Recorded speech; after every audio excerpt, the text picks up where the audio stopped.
అందరికీ నమస్కారం. నా పేరు శ్రీనివాస్. మీరు చూస్తున్నారు Srinu social connect YouTube channel friends.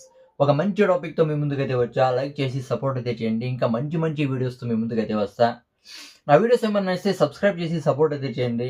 ఇక లేట్ చేయకుండా టాపిక్‌లోకైతే వెళ్ళిపోదాం. Mega power star Ram Charan నటించిన 'ధ్రువ' రీమేక్ ఫిల్మ్ అవును కదా! ఈ మూవీలో రాజశేఖర్ నటించాల్సిందంట. అంటే రాజశేఖర్ అయితే అడిగాడు, నేను చేస్తాను. ఈ మూవీలో ఈ విలన్‌గా నేను చేస్తాను. 'అరవింద్ స్వామి' క్యారెక్టరైజేషన్ ఉంది కదా! ఎలా చేసాడు 'అరవింద్ స్వామి'? ఇర్రగొట్టేసినాడు 'అరవింద్ స్వామి' అవునా కదా! ఈ క్యారెక్టరైజేషన్ ఈ ఈ విలన్‌గా నేను చేస్తాను అనైతే అడిగాడంట. అయినా కూడా రాజశేఖర్‌కి ఈ 'ధ్రువ' ఫిల్మ్‌లో అంటే విలన్ క్యారెక్టరైజేషన్ ఇవ్వలేదని రాజశేఖరే స్వయంగా చెప్పాడు. అంటే రీసెంట్‌గా ఇప్పుడు 'బైకర్' సినిమాలో విలన్‌గా నటిస్తున్నాడు. లీడ్ రోల్‌లో నటిస్తున్నాడు. అవునా కదా! దాని తర్వాత 'నితిన్' ఫిల్మ్‌లో ఆల్రెడీ 'ఎక్స్ట్రార్డినరీ మ్యాన్' ఆ మూవీలో కూడా నటించాడు. అవునా కదా! ఇప్పుడు విలన్‌గా నటిస్తున్నాడు. అది కాకుండా సహాయక నటుడిగా నటిస్తున్నాడు. ఒకవేళ ఆ టైంలో 'ధ్రువ' మూవీలో నటించిండుంటే రాజశేఖర్ ఎలా ఉండు? చాలా అంటే చాలా బాగుండు. ఎందుకంటే పోలీస్ ఆఫీసర్ క్యారెక్టరైజేషన్‌కి ఒక లెక్కలో చెప్పాలంటే కేర్ ఆఫ్ అడ్రెస్ అనే చెప్పొచ్చు రాజశేఖర్. దాని తరువాత ఫ్యామిలీ ఆడియన్స్‌కైతే చాలా దగ్గరైపోయాడు. తెలుగు టాలీవుడ్‌లో చాలా అంటే చాలా మంచి ఫ్యాన్ ఫాలోయింగ్ అయితే ఉంది రాజశేఖర్‌కి. అలాంటి రాజశేఖర్ 'ధ్రువ' మూవీలో విలన్ క్యారెక్టరైజేషన్ అంటే విలన్ క్యారెక్టర్ చేసుంటే నిజంగా అద్దిరిపోవు. ఈవెన్ 'అరవింద స్వామి' కూడా చాలా అంటే చాలా బాగా చేశాడు. తమిళ్ మూవీ 'తని ఒరువన్' అదే అనుకుంటా కదా! ఆ మూవీ రీమేక్ అయితే అయింది. ఆ మూవీలో కూడా 'అరవింద్ స్వామినే' అంటే విలన్ చేశాడు. ఈ సినిమాలో కూడా సేమ్ పర్సన్‌ని విలన్‌గా అయితే తీసుకొచ్చారు. ఈవెన్ ఆ టైంలో అంటే ఈ 'ధ్రువ' మూవీలో ఈ విలన్ క్యారెక్టర్ అయితే చాలా అంటే చాలా ఇష్టమైతే అయిందంట రాజశేఖర్‌కి.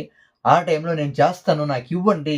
'ధ్రువ' మూవీలో విలన్‌గా నేను చేస్తాను నాకివ్వండి అనైతే అడిగినా కూడా ఇవ్వలేదంట. అందుకే అంటే వాళ్ళేమనుకున్నారు రాజశేఖర్ చెప్తా ఉండేదేమంటే, నన్నేమన్నా పెట్టుకుంటే చాలా అంటే డబ్బు చాలా ఇవ్వాల్సి పడుతుంది. రెమ్యూనరేషన్ చాలా ఇవ్వల్లా. 'అరవింద స్వామి' అయితే రాజశేఖర్ కన్నా తక్కువైతే అవుతుంది. అంటే రాజశేఖర్ కాకుండా 'అరవింద్ స్వామినే' పెట్టుకుందాము అనైతే వాళ్ళు ఆలోచించుండొచ్చు అని రాజశేఖర్ అయితే చెప్తా ఉన్నాడు. అంటే 'ధ్రువ' మూవీలో విలన్ క్యారెక్టరైజేషన్ ఎలా ఉంది చెప్పు? సైలెంట్‌గా ఉంటాడు. అవునా కదా! జోరుగా అరవడు.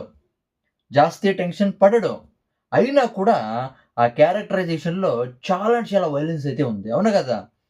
అంటే మామూలుగా ఎక్కడ రొటీన్ అని అనిపించదు విలన్ క్యారెక్టరైజేషన్. రాజశేఖర్‌కి గూడా ఇష్టము ఏంది విలన్ క్యారెక్టర్స్ ఇప్పుడు చెయ్యాలి అని అనిపిస్తుంది. కానీ కూడా రొటీన్‌గా ఉంటే ఇష్టం ఉండదంట రాజశేఖర్‌కి. రొటీన్‌గా ఉండకుండా అంటే హీరోకి ఎలా తెలివి ఉంటుందో దానికి దీటుగా విలన్ క్యారెక్టర్‌లో ఒక మంచి తెలివైతే ఉండాలా. అలాంటి క్యారెక్టర్స్‌నైతే నేనైతే ఇష్టపడతా.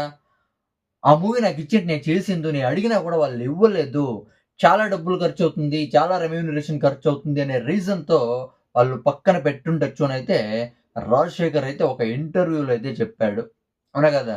ఇక దీని గురించి మీరేమనుకుంటారు కామెంట్ అయితే చేయండి. రాజశేఖర్ చేసుంటే నిజంగా బావుండు. అవునా కదా! ఈవెన్ అరవింద్ స్వామి కూడా చాలా అంటే చాలా బాగా చేశాడు. ఈవెన్ రాజశేఖర్ అయితే నెక్స్ట్ లెవెల్‌లో అయితే ఉండు. కానీ ఆయన కూడా బ్లాక్ బస్టర్ హిట్ అయితే అయింది. దీని గురించి మీరేమనుకుంటారు కామెంట్ అయితే చేయండి. 'ధ్రువ' మూవీలో 'రామ్ చరణ్' 'ధ్రువ' మూవీలో రాజశేఖర్ చేసుంటే బావుండా లేదా? రాజశేఖర్ అయితే బావుండా? లేకపోతే అరవింద్ స్వామినే కరెక్టా? మీరైతే కామెంట్ అయితే చేయండి.